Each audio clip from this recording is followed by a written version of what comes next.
자, 이번 시간에는 156페이지부터 이어서 같이 해보도록 할게요. 자, 계속해서 지난 시간에 이어서 일반전표 입력을 연습하는 거고요. 지난 시간에는 입금전표, 출금전표를 입력해봤고, 이번에는 대체전표라는 걸 한번 해보겠습니다. 일반전표 입력에서 대체전표라는 것은 차변, 대변 구분해가면서 입력하는 것을 말하는데요. 자, 앞 시간에서도 제가 부가가치세 이 얘기를 했습니다만 여기에도 지금 부가가치세가 8,000원이 있습니다. 내용을 보면은 매출거래처 직원하고 식사를 하고서 카드로 결제를 했습니다. 갈비집에서 식사를 했어요. 그러면 이 갈비집에 지출한 부가세 8,000원 우리가 부가세 신고할 때는 매출세액에서 매입세액을 빼가지고 납부세액을 계산하는 건데, 그러면 여기 이것은 매입세액에 해당되는 거란 말이에요. 이게 매입세액인데 왜 일반전표에 입력을 하느냐, 요걸 한 번씩 생각하면서 우리가 입력을 해보면 여러분이 이것은 매입매출전표에 가지 않는 이유가 이거다, 그 이유를 여러분이 아셔야 되는데요. 이유가 뭘까요? 접대비. 아까 앞에서 하나는 승용차 관련 부가세이기 때문에 매입세액 공제를 못 받음으로 일반전표에 입력했어요. 이번에는 이게 접대비 관련 건입니다. 그래서 접대비 관련된 매입세액은 공제받지 못한다라고 부가세법에서 정하고 있습니다. 그러므로 접대 목적으로 식사비를 법인카드로 결제한 것에 대한 부가세는요, 공제받아서는 안 됩니다. 그러므로 일반전표에 우리가 입력을 해야 된다. 자, 지금 매출거래처 직원하고 식사한 것은 바로 비용 중에 접대비입니다. 그래서 여기 분계를 한번 회계 처리를 한번 해보면은 접대비 비용이니까 차변이잖아요. 차변의 접대비 비용 발생 88,000원이 되겠고요. 대변은 카드로 결제했다는 거예요. 앞에서 현금으로 기름을 넣었다든가 현금으로 미소식당에 밥값을 주었다든가 이런 것은 대변의 현금이었습니다만은, 자, 법인카드로 결제했다. 그러면 빚을 진 거거든요. 즉 채무예요. 부채 계정인데 계정 과목은 뭐가 있을까요? 미지급금이라는 게 있어요. 미지급금. 카드로 대금을 결제하면은요, 회사 입장에서는 미지급금이라는 유동부채 계정 과목으로 채무로 인식해야 돼요. 미지급금의 거래처는 꼭 코드로 넣어야 되니까 신한카드로 코드 걸어줘야 되고요. 금액은 88,000원입니다.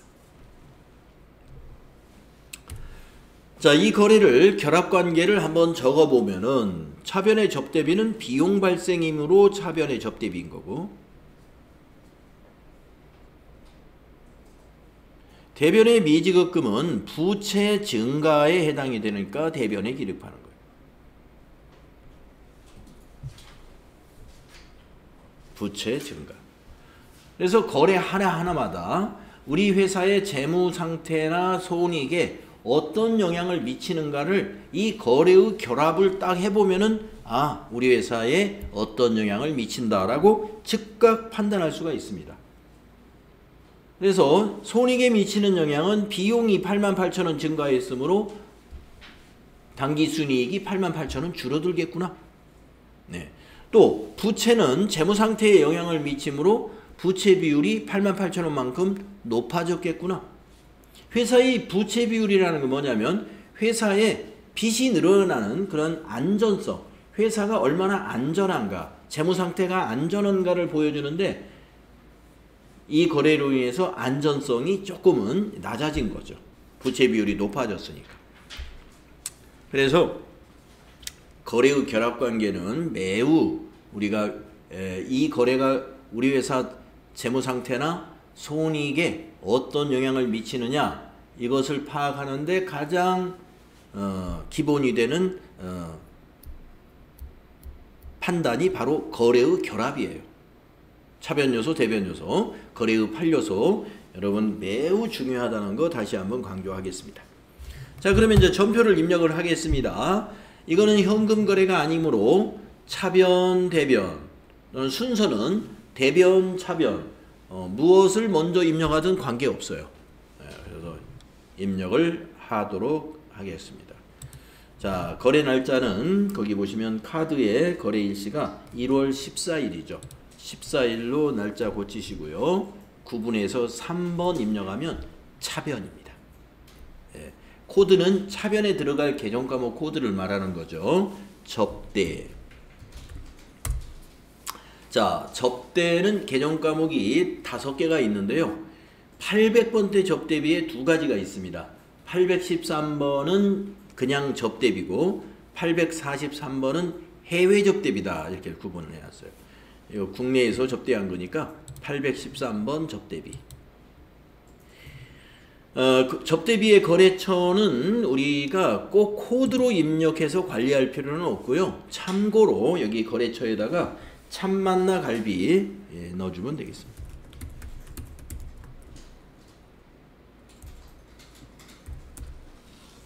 적요에다가는요 1번 적요를 넣어주면 적당하죠. 1번 적요가 뭐냐면 거래처 접대비 가로 열고 신용카드 법인 이렇게 카드로 법인카드로 접대했다 이런 뜻이죠.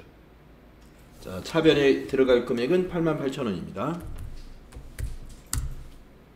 대변에 미지급금이죠. 미지하고 엔터 쳐보시면은 미지급금 253번 검색될 거고요. 이 미지급금은 채무이기 때문에 거래처를 코드란에다가 반드시 코드로 입력이 되도록 해야 돼요. 미지급금의 거래처 코드는 만나갈비가 아니고 신한카드예요. 신한카드. 신한카드에다가 우리가 입금을 해줘야 돼요. 그래서 99601 신한카드 이렇게 거래처가 코드로 들어간다는 거 꼭 잊지 마시고, 적요는 엔터로 위에 거 그냥 엔터로 지나가면요 코드는 복사가 안 되지만 적요에 들어가 있는 그 내용 텍스트 내용은 복사가 일어납니다. 엔터로 지나가시면 돼요. 그리고 대변에다가 88 플러스 엔터 하시면 됩니다. 네, 보시면 차변에 접대비 88,000원, 대변에 미지급금 88,000원, 미지급금의 거래처에는 신한카드가 코드로 입력될 수 있도록 해야 된다. 그래야 거래처 원장에 제대로 반영이 됩니다. 하는 말씀을 드립니다. 자, 우리가 대체전표라는 건 이거예요. 구분에다가 차변, 대변 해가면서 입력하는 거. 자, 일반 전표 입력하는 요령에 대해서 여러분이 이제 어느 정도 경험을 하셨습니다. 자, 156페이지에 가면은요, 우리가 지금까지 4가지 거래, 앞 시간에서 이어서 입력했던 것까지 쭉 풀이가 나와 있는데, 우리가 입력한 것과 내용이 아마 똑같을 거예요. 참고로 나중에 혼자 책으로 공부하실 때 쭉 보시길 바라고요. 다음 158페이지로 넘어가서 계속해서 전표 입력을 해보겠습니다. 자, 아까 시간에도 제가 여기 여러분에게 증빙이라는 거에 대해서 간단하게 설명을 했습니다만은 우리 회계에서는 증빙이 매우 중요합니다. 나중에 우리가 회계장부에 관련해 가지고 이 세무관청하고 어떤 이렇게 감사를 받는다든가 조사를 받는 경우가 있어요. 이때 이 비용을 지출한 게 맞느냐라는 것을 검증해 주려면은 그 증빙을 확인시켜 줘야 됩니다. 그렇기 때문에 증빙 서류는 잘 비치해 둬야 돼요. 예를 들어서 신용카드나 현금영수증 같은 경우는 국세청에 자동으로 전송이 되어 있기 때문에 그 전자자료가 국세청에 보관이 되어 있으니까 우리가 따로 보관할 필요가 없지만, 국세청에 전송이 안 되는 아까 지나갔던 1번의 이런 영수증이라든가 그 다음에 아까 입금표라든가 이러한 현금 영수증이나 신용카드 전표가 아닌 것은 국세청으로 가지를 않아요. 그런 자료는 별도로 5년간 우리가 보관을 해야 됩니다. 과세관청에서 보여달라고 할 때 최근 지금 현재 시점으로 5년 전까지는 보관할 의무가 있어요. 그래서 증빙 서류는 잘 보관 관리해야 된다는 거 여러분 알고 계시기 바라고요. 세금계산서도 증빙인데 세금계산서 같은 경우는 전자세금계산서는 보관할 필요가 없습니다. 왜냐? 이것도 현금 영수증이나 신용카드와 마찬가지로 전자세금계산서도 국세청으로 전송이 되어 있어요. 네, 그래서 그는 이제 디지털 자료로 국세청이 보관하고 있기 때문에 우리가 따로 이렇게 보관할 의무는 없어요. 하지만 종이세금계산서다. 이런 거는 역시 보관해야 됩니다. 그래서 우리 기업 활동에서 이러한 거래가 발생했다는 것을 증명하는 것은 그 증명하는 근거가 되는 게 바로 증빙에 의해서 그것을 증명할 수 있다는 것이죠. 증빙서류의 종류 한번 읽어볼게요. 기업의 경영활동에 직접적으로나 간접적으로 관련된 지출거래이면 지출증빙서류를 수취하도록 하고 있다. 지출은 했는데 증빙서류를 수취하지 않았거나 그 지출이 업무와 관련이 없다면 비용으로 인정받지 못한다. 증빙서류에는 신용카드 전표라든가 현금 영수증이라든가 세금 계산서라든가 그냥 계산서 아니면 문방구에서 파는 이런 영수증 이런 것 등을 우리는 증빙이라고 하는 것이죠. 자, 그래서 여러 가지 증빙을 보면서 또 일반 전표 입력을 연습을 할 텐데요. 1번 보시면 돌잔치 초대장. 네. 자, 우리가 이 돌잔치가 회사 업무와 관련이 있으면 회계 처리를 합니다. 네. 회사 업무와 관련이 없는 거는 회사의 경영과 관련 없는 돌잔치 초대장은 우리가 회계 처리할 사항은 아닙니다. 그러면 이건 뭔가 관련이 있다는 거죠. 한번 내용을 보면은요. 상품 매출 거래처의 영업부장 자녀 돌잔치 초대장을 받았다는 거예요. 네. 자, 그러면 이거는 거래처 영업부장 돌잔치 초대장을 받았으니까 우리 회사에 어떤 영업부장이나 과장의 개인 돈으로 10만 원을 그걸 뭐라고 그러나요? 축의금으로 주고 개인 비용으로 봐야 될 성격은 아니죠. 예. 회사 업무하고 관련이 있는 거예요. 그래서 우리 회사 영업부장이 만약에 자기 돈으로 일단 돌잔치 그 식당에 가가지고 축의금을 전달했다 하더라도 회사에서 돈을 받아내야 됩니다. 이거는 내 개인적으로 간 게 아니라 우리 회사 거래처기 때문에 내가 간 거거든요. 그러려면 회사에다가 이런 일이 있었다라고 비용을 청구할 때 증명을 해야 되잖아요. 그래서 이러한 것을 청구서에다 딱 붙여가지고 회사에 비용 청구를 하면 돼요.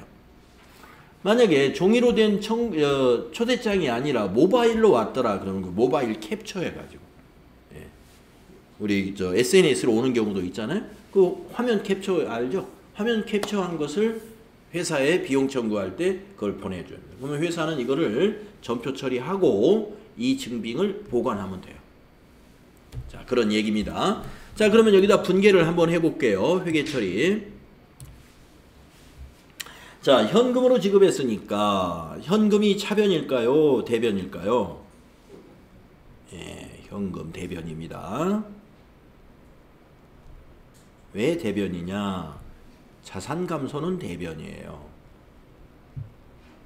자산감소는 대변 요소죠.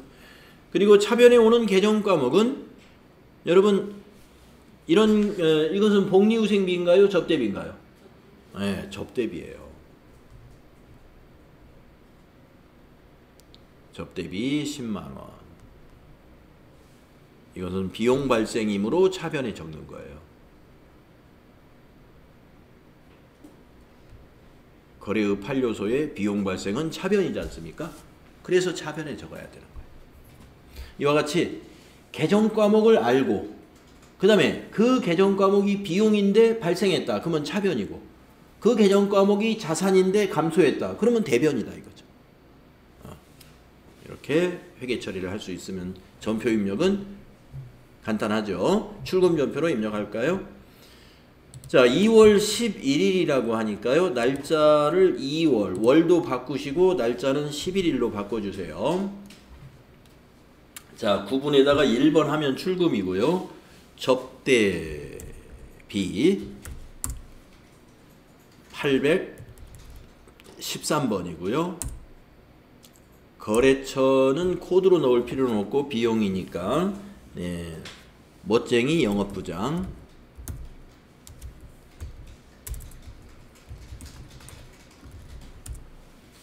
그 다음에 저교에 코드 만들어 놓은 것 중에 경조사비라고 만들어 놓은 게 있어요. 10번에 거래처 경조사비 그 저교를 쓰면 적당하고요. 금액은 10만원 이렇게 입력하는 겁니다. 그러면 차변의 접대비, 대변의 현금 밑에 보이시죠? 다음 밑에 보시면 우체국에서 발행하는 증빙이 하나 있어요. 등기 같은 거 우편 이용하면 이런 우체국의 증빙 이런 증빙이 있죠. 자, 2월 15일 날 증빙이고요. 서류를 발송했어요. 거래처에다가 등기 우편으로 그리고 현금으로 지급했습니다. 그러면 출금 전표로 작성하면 되죠. 그러면 여러분 아시다시피 출금 전표는 대변이 현금이잖아요. 현금 4,000원 대변이 되겠고요. 자, 차변은 뭐가 올까요? 통신비 맞습니다. 통신비가 4,000원입니다. 왜 차변의 통신비냐? 비용 발생은 차변이니까. 비용 발생. 대변의 현금은 자산 감소. 자산이 감소하고 비용이 발생한 것이다.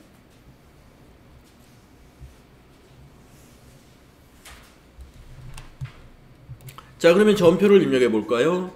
날짜는 거기 증빙해 보면 2월 15일이라고 되어 있으니까요. 2월 15일로 수정하시고 1번 출금 통신비 통신으로 검색하시고 800번대 814번을 꼭 쓰셔야 돼요. 814번. 그리고 거래처에다가 우체국이라고 그냥 코드에 넣을 필요는 없고요. 적용은 우편료 2번. 네, 금액은 4,000원 입력하시면 되죠. 네, 4,000원. 제가 한번 여러분에게 보여드릴 게 있어요. 여러분이 급한 나머지 통신비를 800번대로 해야 되는데 500번대로 이게 통신해가지고 그래 급해서 그냥 엔터 했어요. 그러면 514번 통신비로 갔습니다. 그러면 손익계산서에 자 우리가 지금 통신비 이거 처음 썼으니까 과연 손익계산서에 통신비가 나타날까? 가보겠습니다. 손익계산서에 가볼게요. 12월 달로 조회를 해보면은 지금 판매관리비 중에 이제 꽤 여러 가지가 생겼어요. 복리후생비 3만원도 나왔고 접대비 18만 8천원도 들어왔고 차량 유지비 2만 8천원도 들어와 있습니다. 통신비 제로. 네, 통신비라고 했지만 통신비로 안 들어왔죠. 여기로 들어오게 하려면요 판매관리비로 처리를 했어야 요 판매관리비 코드를 썼어야 판매관리비 통신비로 오는 거죠. 근데 아까 우리는 500번대 통신비로 했어요. 그건 어디로 가느냐면요 제조원가로 가요. 그럼 우리 회사는 제조 회사가 아닌데 한번 제조원가 명세서에 가볼게요. 제조원가 명세서. 제조원가 명세서에 매출원가 코드 더블 클릭해서 제품 매출원가 경비는 1번 500번대 제조 확인. 네. 자 12월 달로 그냥 보겠습니다.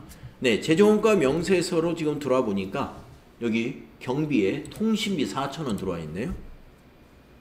제조원가로 들어가 있죠. 그러니까 손익계산서가 안 맞는 거죠. 그러니까 여러분이 분명히 내가 전표를 입력했는데 왜 나는 손익계산서가 선생님하고 다르네요. 통신비에서 4,000원이 차이가 나네요. 이런 것이 뭐냐면은 전표를 입력할 때 통신비로 넣긴 넣는데 800번대로 안 넣은 거예요. 그러면 이렇게요.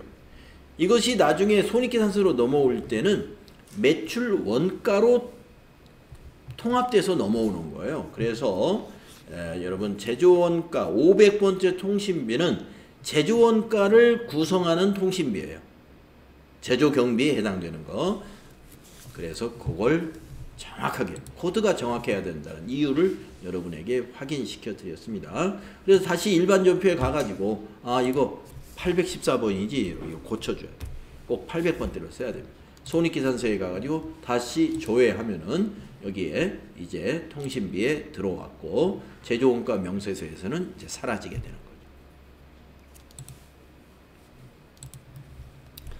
거죠. 네.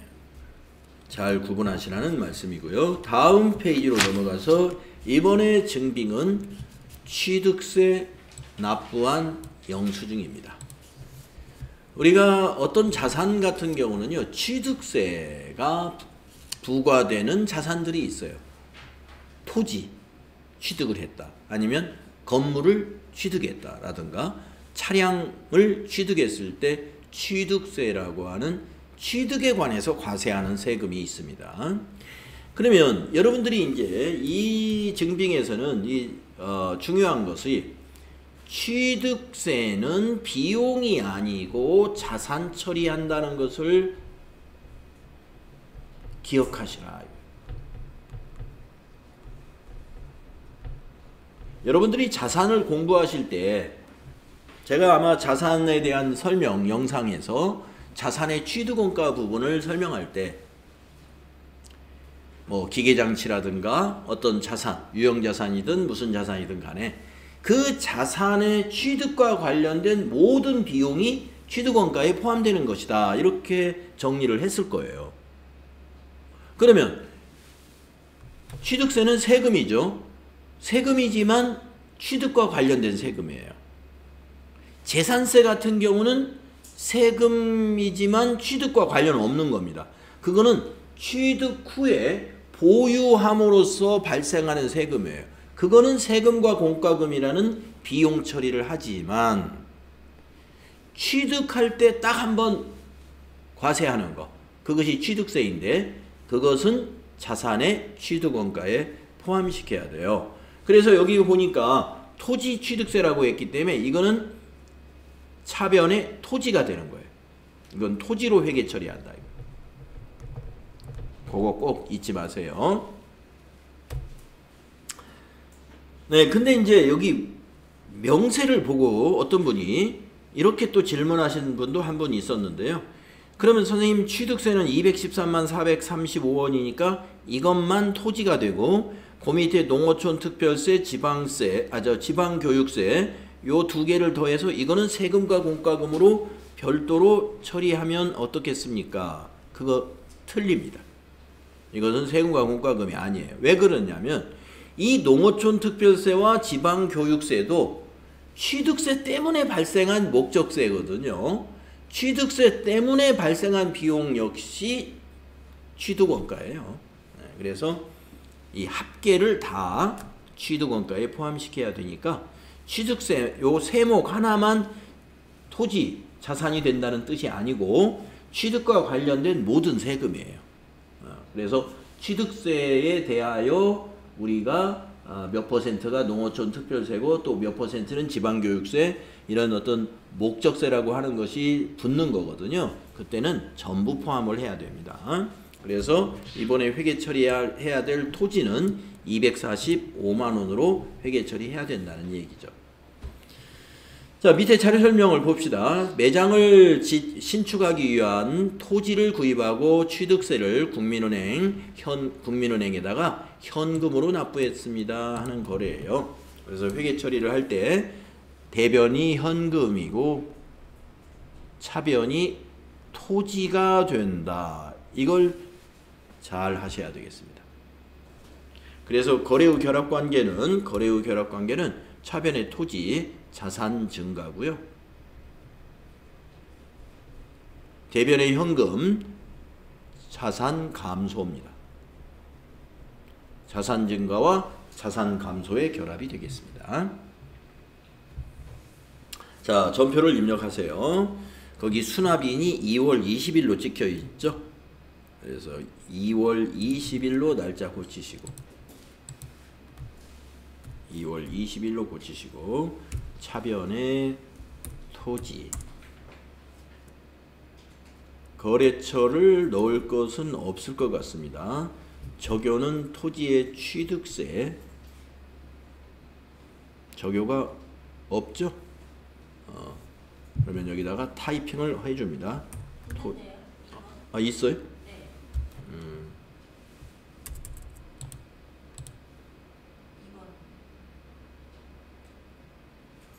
2번이 출금전표로 쓰면 되는구나. 예, 1번 출금. 네, 제가 차변이라고 해놔가지고 안 보였군요. 예. 예, 있네요. 2번. 예, 제가 출금으로 했어야 되는데 차변해놓고 하니까 이 대체 전표에 대한 적용만 보여가지고 이게 안 보였어요. 네, 토지 취득세 현금 지급. 예, 출금 전표로 쓰면 되죠. 현금 지급했으니까. 예, 그렇게 하시고 금액을 여기다가 입력합니다. 2450 플러스. 네, 그러면 밑에 차변의 토지 245만원, 대변의 현금 245만원. 네, 이렇게 이해가 됩니다. 다음 네 번째 자료를 보면은요, 증빙이 회사의 문서가 증빙이 돼요. 이게 회사 문서예요. 품위서, 기한서 이런 것들은 회사 내부에서 업무 처리를 하기 위해서 작성한 문서입니다. 자, 어떤 문서냐면 출장 품위서라는 건데요. 영업부장 오상식 부장이 출장을 가기 위해서 품위를 했어요. 그래서 교통비를 청구했습니다. 교통비 식대를 50만원 청구하려고 문서를 작성한 거예요. 그러니까 우리가 그 영업사원들 출장 많이 가잖아요. 출장 갈 때 회사에서 두 가지 스타일의 회사가 있습니다. 지금 이런 회사 같은 경우는, 지금 3일패션 같은 경우는 출장을 떠날 때 회사가 계략적으로 산정한 거, 그걸 계산액이라고 그래요. 계략적으로 산정했다. 그래서 이제 그 출장비 지급 규정이라든가 이런 회사 내부적인 어떤 매뉴얼이 있어가지고 어느 지역, 뭐 대전, 대구, 뭐 이런 국내의 도시로 출장 갈 때 하루 출장은 숙박비는 얼마, 식대는 얼마, 교통비는 얼마, 이런 내부 규정에 의해 가지고 자기가 그 규정에 맞추어서 이렇게 예상되는 여비를 청구하는 거예요. 이렇게 해서 선지급하고 후결산하는 그런 회사가 있고, 또 다른 회사는 여비 계산하기라는 게 없고 자기 비용으로, 근로자 개인 비용으로 지급을 하고 돌아와서 청구하는 이런 방식도 있습니다. 자, 우리 회사는 미리 지급하는 거예요. 그럼 미리 지급하는 것을 뭐라고 하냐면요, 가지급이라고 그래요. 가지급. 그래서 여러분, 가지급금이라는 개념 과목이 만들어진 겁니다. 가지급금. 네, 가지급금. 그래서 업무 처리를 위해서 미리 회사가 계산한 금액을 지급해 주는 걸 가지급금이 있고요. 그 다음에 이제 또 뒤에서 언제 나오겠습니다만은, 회사 업무와 관련 없는 것을 대표이사가 사왔을 때, 대표이사 개인적으로 쓰려고, 그것도 대표이사의 가지급금으로 처리하기도 해요. 네, 여기서는 업무와 관련성은 있어요. 그래서 일단은 여비 출장 떠나는 직원에게 지급해 주는 걸 가지급으로 해서 이것을 자산으로 잡아놔요. 아직 비용 처리를 안 합니다. 자, 그래서 여기 자료 설명을 보면은요, 영업부 오상식의 출장 여비 계산액을 현금으로 지급했다. 그러면 출금 전표로 쓰시는데, 분계를 써보면은요, 대변이 이제 출금이니까 현금이죠. 현금 50만원 대변이 되겠고요. 차변이 가지급금이에요. 가지급금 50만 원입니다. 거래의 결합관계는 차변의 가지급금도 자산이에요. 그래서 자산 증가 잡아두고 대변의 현금은 자산이죠. 자산 감소. 회사의 현금은 감소하고 가지급금이라는 자산이 증가하게 됩니다. 그리고 이제 돌아올 때 돌아와서 이제 정산을 하게 되면은 요 가지급금을 정리하게 되는 거죠.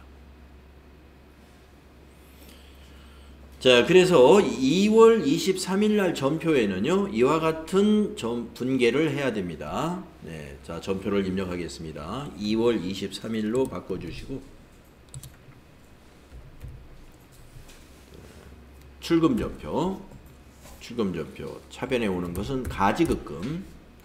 가지급금은 종업원의, 회사 직원의 이름으로 거래처를 만들어 놔야 돼요. 그래서 우리가 오상식이라고 개인 거래처 만들어 놨었죠.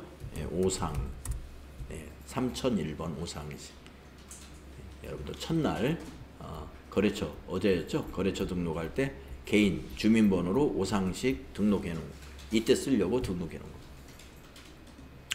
자, 저 교회는 업무 가지급금 지급한 거죠. 2번 업무 가지급금. 아니면 그냥 출장비 가지급이라고 손으로 코드를 안 쓰고 그냥 타이핑해도 상관이 없어요. 자, 금액은 50만원 500 플러스. 네, 밑에 분계 확인하세요. 차변의 가지급금, 대변의 현금.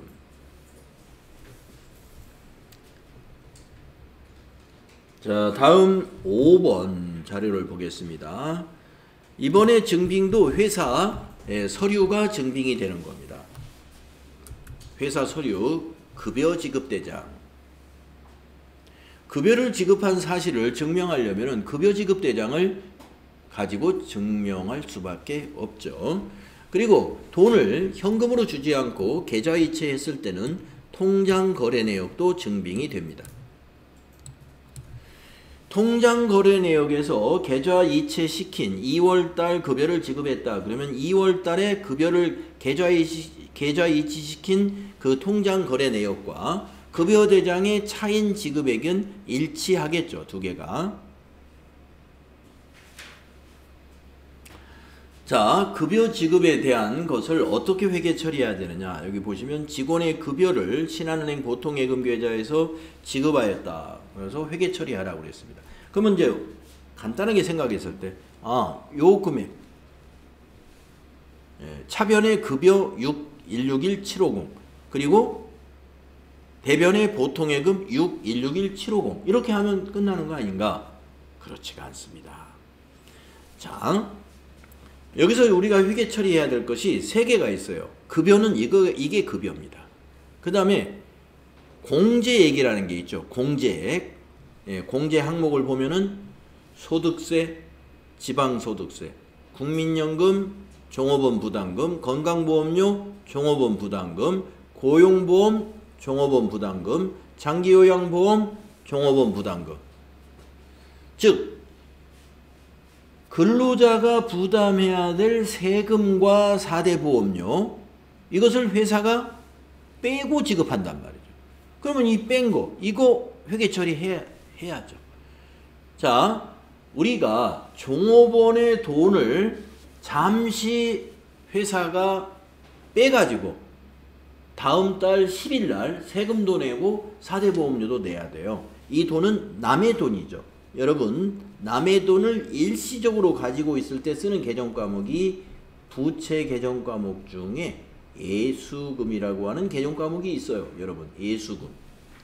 남의 돈이라는 뜻입니다. 예수금. 네, 남의 돈. 회사의 돈이 아니에요. 잠시 우리가 보관하고 있다가 다음 달 10일 날 소득세도 내야 되고 지방소득세도 내야 되고 건강보험료도 납부를 해야 됩니다. 그거를 우리가 예수금이라는 부채로 잡아놔요. 자, 부채 증가는 대변이죠. 그러니까 대변의 예수금. 자, 아까 말씀드렸죠. 여기 700만 원이 이 두 직원의 기본급, 직책수당, 차량보조금, 식대의 합계입니다. 이 합계 금액이 급여가 돼요. 이게 급여. 이게 비용으로 회사에 급여라는 비용으로 반영이 돼야 됩니다. 비용 발생은 차변이죠. 비용 발생 차변. 그래서 요거는 차변의 급여라는 것으로 처리해야 돼요. 아까 이제 여기에 예수금이라고 말씀드렸죠. 예수금이 부채 증가되니까 이건 대변이고요. 자, 이제 마지막으로 요거죠. 차인 지급액은 이 보통예금으로 지급했지 않습니까? 대변이죠. 보통예금으로 나간 거니까 보통예금이 감소하죠. 자산 감소는 대변이에요. 그래서 대변 요소가 두 개입니다. 보통예금 6161,750, 예수금 838250. 이 두 개 더하면 급여 요 700만 원하고 딱 맞게 돼 있어요. 그리고 차변이 비용 발생 급여가 되고요. 그래서 거래 후 결합관계를 써보면은 차변의 비용 발생 급여이고요. 대변의 예수금은 부채 증가. 대변의 예수금은 부채 증가. 대변의 보통예금은 자산 감소. 자산 감소. 여러분, 대변 요소가 자산 감소도 대변 요소고 부채 증가도 대변 요소인 거 아시죠? 자, 급여 지급 대장. 급여 대장을 회계 처리할 때는 이 세 개의 금액을 회계 처리하세요. 차인 지급액만 회계 처리하면 안 됩니다. 자, 그러면 전표를 입력하겠습니다. 자, 급여를 지급한 날 2월 25일이니까요. 2월 25일로 전표를 입력하겠습니다. 2월 25일로 날짜 바꾸시고 9분에다가 3번 차변하신 다음에 급여. 500번대 쓰면 안 된다는 거 아시죠? 800번대로 찾아가서 801. 네, 급여는 거래처는 없는 거죠. 적요는 2월 급여라고 여기다 타자를 해주겠습니다. 2월 급여 지급. 금액은 700만원. 7 플러스 엔터. 자, 두 번째 줄에 4. 대변 예수금. 예수금 254. 거래처. 이거는 거래처가 너무 많은 건 입력 안 해요. 여기 예수금이 세금도 있고 뭐 건강보험료도 있고 이것저것 있죠. 입력하지 마시고 적요에는 건보료 뭐 이거 근로소득 등 뭐 해서 4번 적요 쓰면 되겠네요. 4번 급여 지급 시 근로소득세 등 예수. 금액은 838250. 또 대변 보통예금. 103번 보통예금은 은행이잖아요. 은행 관련 개념 과목은 거래처를 은행으로 반드시 코드로 넣어야 되죠. 여기 통장 거래 내역이 신한은행 거예요. 신한은행 보통. 적요에는 타자를 해야 되겠네요. 2월 급여. 2월 급여. 나머지 금액 6161,750을 지급한 거죠. 6161,750. 하면은 차변과 대변이 딱 일치하죠. 우리가 지금 입력하고 있는 모든 전표가 차변의 합계와 대변의 합계가 항상 일치했었습니다. 이것을 우리가 대차 평균의 원리로 회계 처리한다라고. 대차 평균의 원리. 그렇기 때문에 모든 장부가 차변의 합계를 더한 그 모든 원장의 차변의 합계와 모든 원장의 대변의 합계를 다 더하면 딱 맞게 되어 있어요. 언제나. 우리가 건건히 자료를 입력할 때마다 차변의 합계와 대변의 합계가 항상 일치하도록 전표를 입력하고 있기 때문에 장부에서도 모든 계정 과목의 차변과 모든 계정 과목의 대변을 다 더했을 때 언제나 일치합니다. 그것을 확인해 보는 게 합계 잔액 시산표. 시산표에서 그런 검증을 해볼 수 있습니다. 다음은 이제 꽤 여러 가지를 해봤어요. 이것도 회사의 서류를 증빙으로 하는 겁니다. 6번 여비정산서, 즉 가지급금을 정산하는 내용인데요. 오상식 부장이 이제 출장을 끝나고 돌아와서 이제 그 숙박비라든가 이런 건 영수증이 있겠죠. 그런 영수증을 붙여가지고 정산을 해줘야 됩니다. 그래서 회사에서 이런 서류 주어진 양식에 의해서 증빙을 붙이고, 증빙이 없는 것은 손으로 써가지고, 증빙이 없는 게 출장 갔다 오면 교통비 같은 건 증빙이 없는 게 있을 수 있어요. 교통비. 우리가 뭐 버스나 지하철 같은 걸 탈 때 그냥 교통카드 이렇게 찍고 가잖아요. 증빙이 없죠. 내 계좌에서 빠져나간 거잖아요. 그런 것은 그냥 여기다 쓰면 됩니다. 그러나 숙박비 같은 거는 다 증빙이 있죠. 그래서 이런 영수증을 붙여가지고 정리를 해보니까 숙박비로 30만원, 그 다음에 교통비로 25만원을 사용했어요. 그러면 합치면 55만원입니다.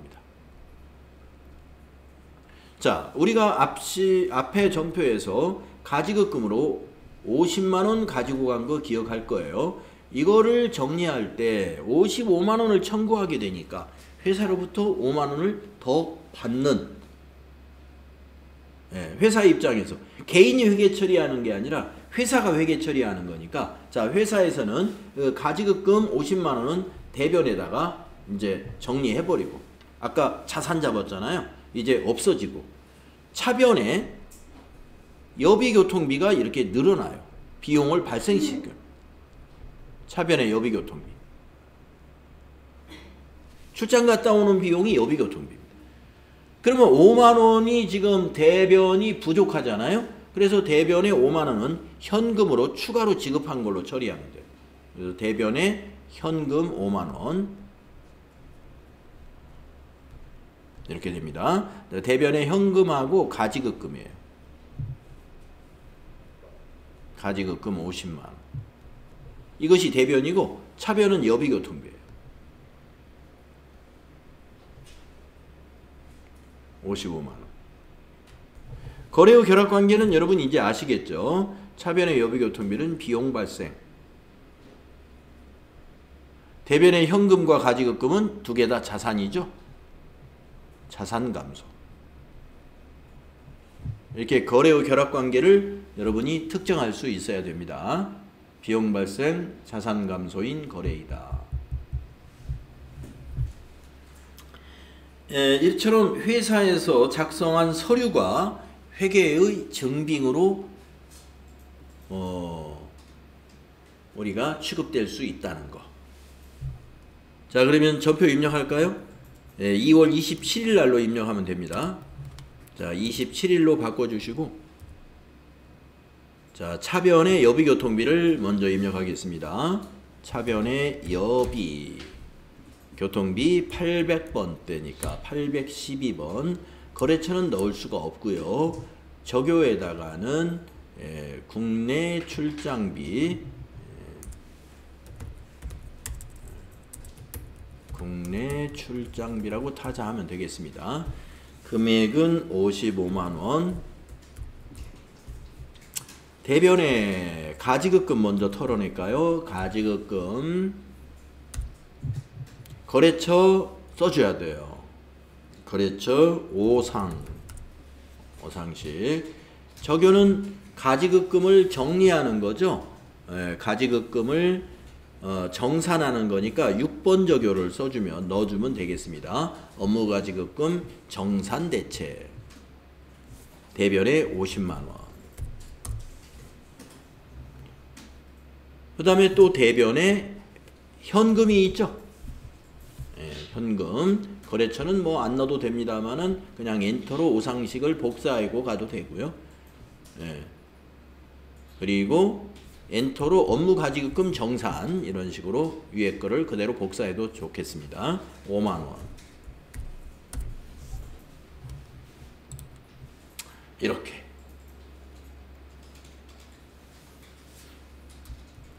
차별의 여비교통비, 대변에 가지급금하고 현금 이렇게 나누어지죠.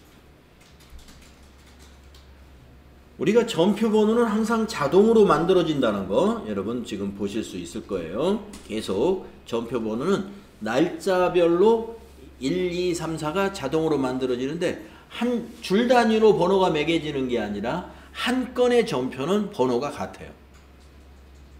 한 건의 전표라는 것은 한 장의 전표라고 볼 수 있습니다. 거래 한 건.